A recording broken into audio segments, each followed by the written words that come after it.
돈이 되는 뉴스 시작합니다. 와이즈 경제연구소 최영주 소장과 함께합니다. 안녕하세요. 안녕하십니까? 네.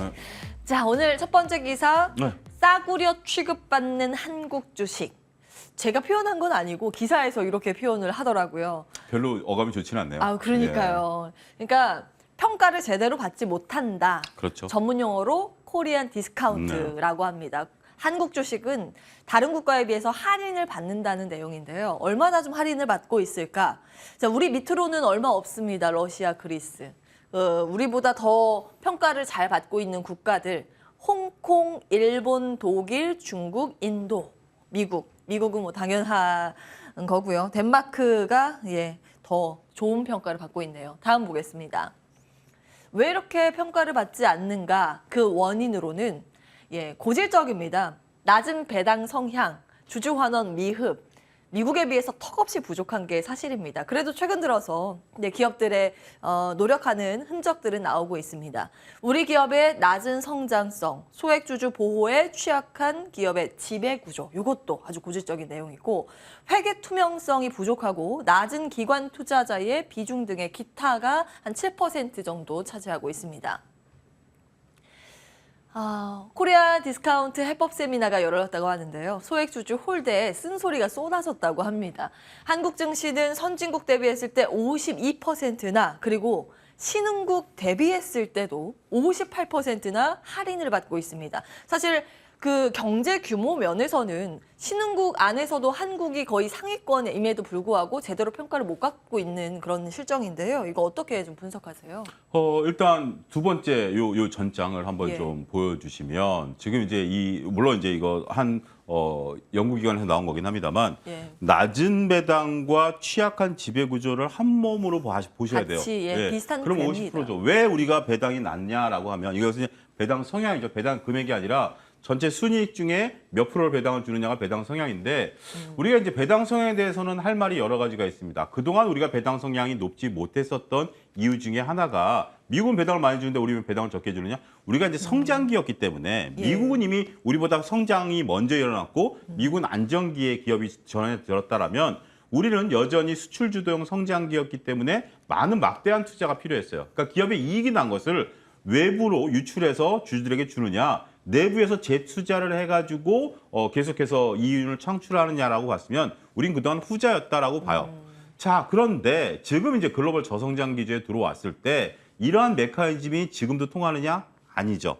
이제는 삼성전자 기준으로 했을 때 삼성전자만 놓고 보면 그렇게 현금이 많지는 않지만 연결 재무제표로 보면 현금이 한 100조 정도 있어요. 이걸 나눠줘야 되는지 않느냐라고 봤을 때 그러면 제가 예를 들어드리는 건데 삼성전자 내에 이재용 부회장의 지분이 몇 프로일까요?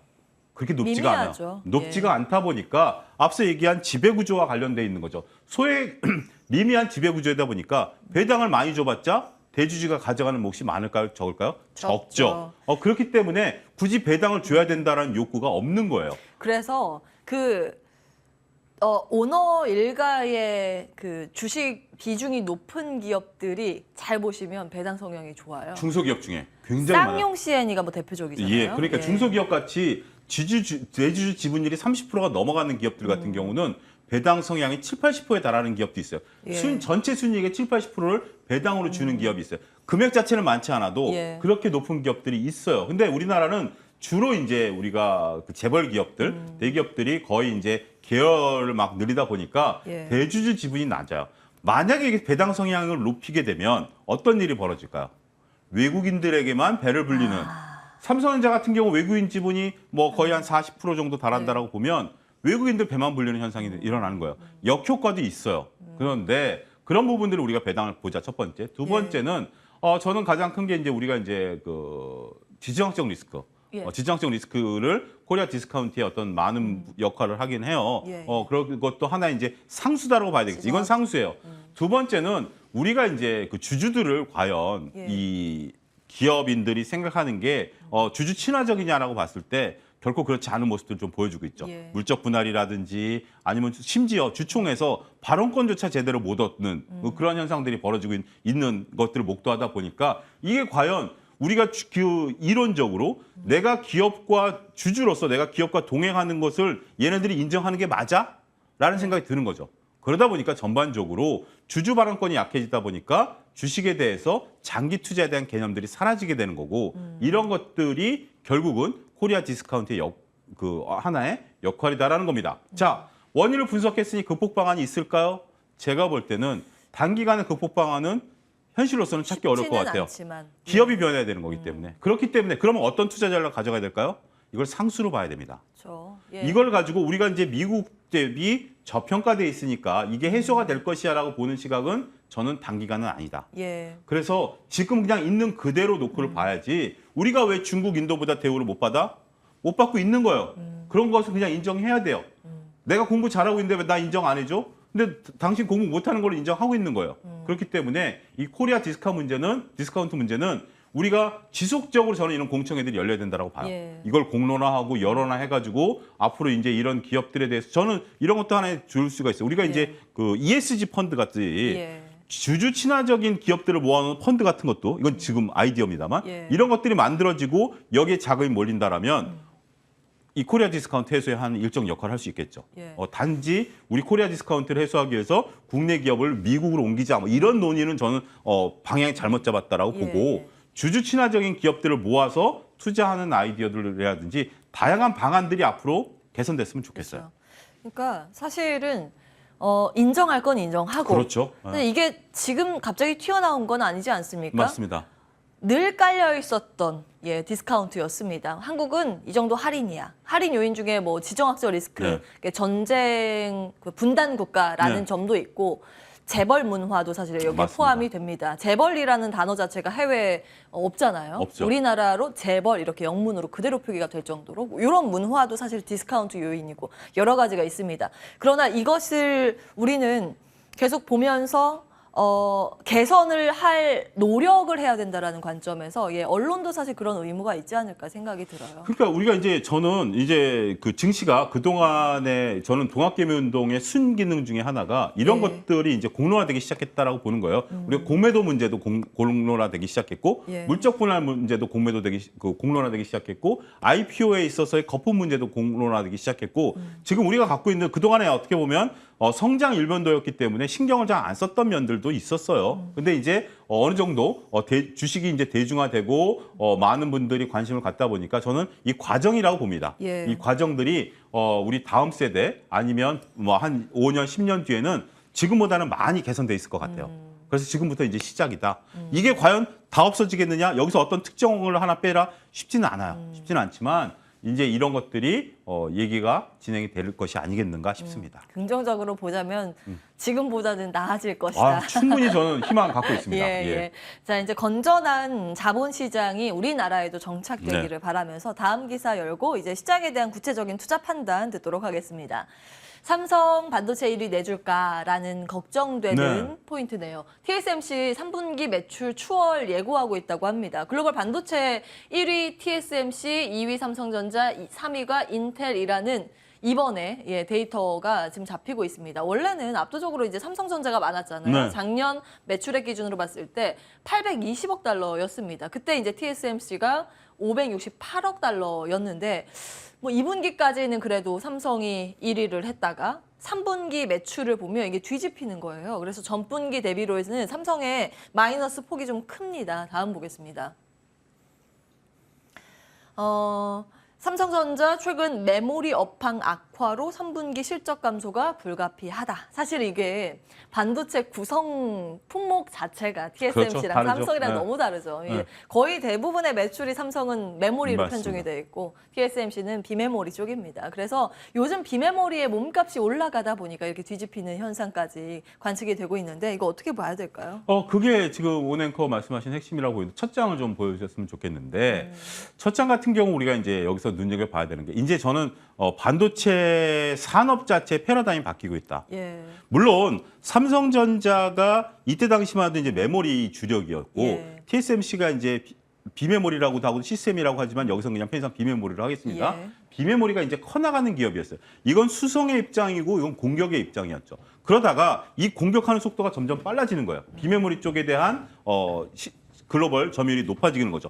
물론 우리는 이제 메모리에 대한 굳이 3Q 따지자고 보면 중국의 셧다운도 있었고 예, 그렇기 때문에 맞아요. 우리가 이제 되는 거 아니야. 근데 전반적으로 메모리 주력 중에 세 가지죠.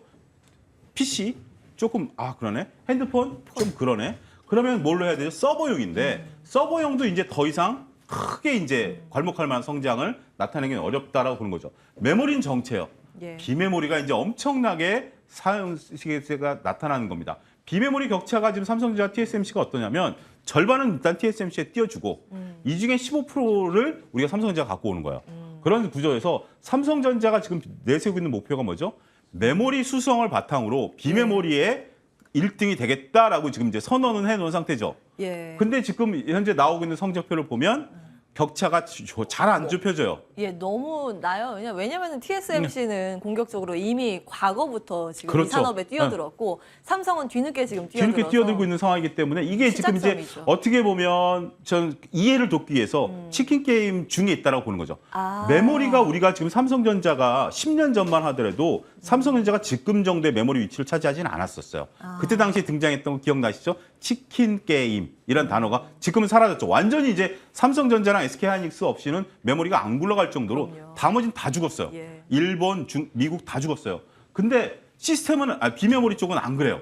이쪽은 이제 삼성전자가 공격해 나가는 입장이고 예. TSMC가 수성하는 입장이에요. 유리는 누가 하죠? 모르겠어요.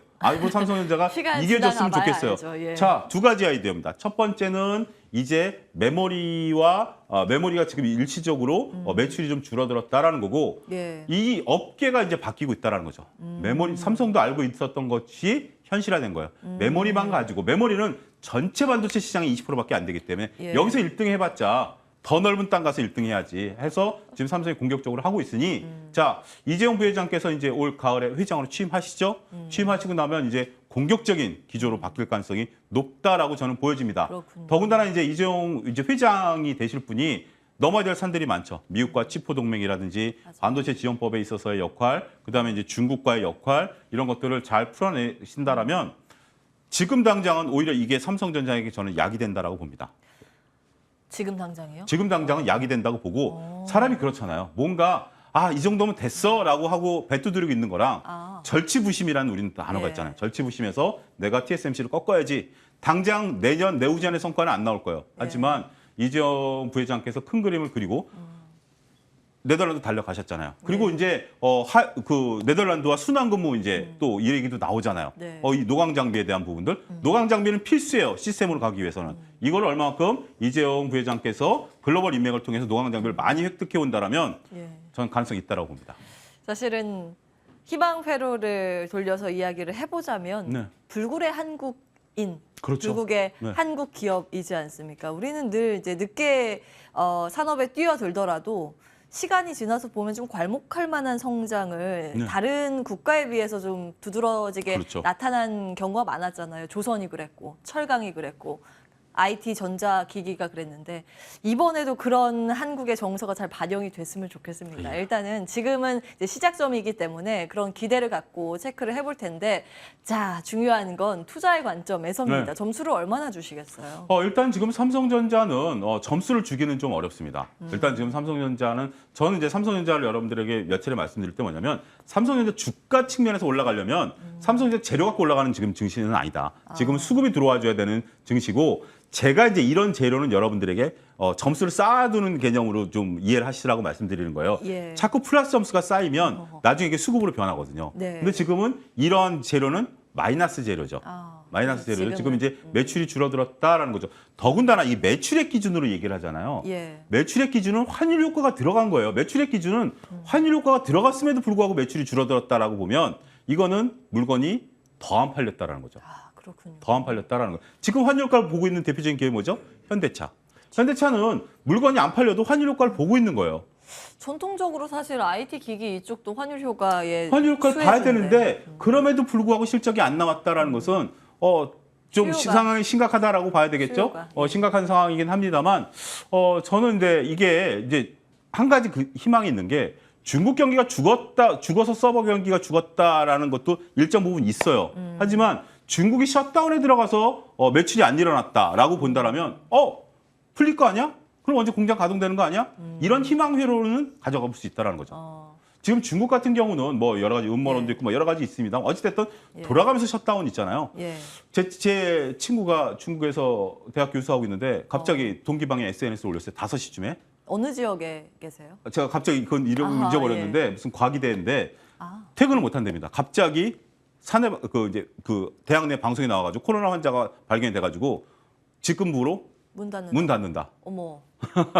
그럴 정도로 셧다운이 불특정 자수가 막 생기다 예. 보니까 그런 상황들을 우리가 조금 알고 기다려보자 이렇게 말씀드릴 수가 있겠습니다. 자, 그러면 지금 한 시간은 좀 지났는데 네. 간략하게 이제 단답형으로 여쭤보겠습니다. 나라면 삼성전자 이 가격이면 해볼 만하다. 어느 아직은. 가격? 아니. 예, 아직은 좀 더 기다려. 가격도 안 보여요? 예, 왜냐하면 지금은 이제 수급이 들어와줘야 되는데 아. 수급이 일단 들어오기 전까지는 삼성전자는 아직이다 말씀드리고 있습니다. 여기까지 하겠습니다. 와이즈 경제연구소 차영주 소장과 함께했습니다. 고맙습니다. 감사합니다.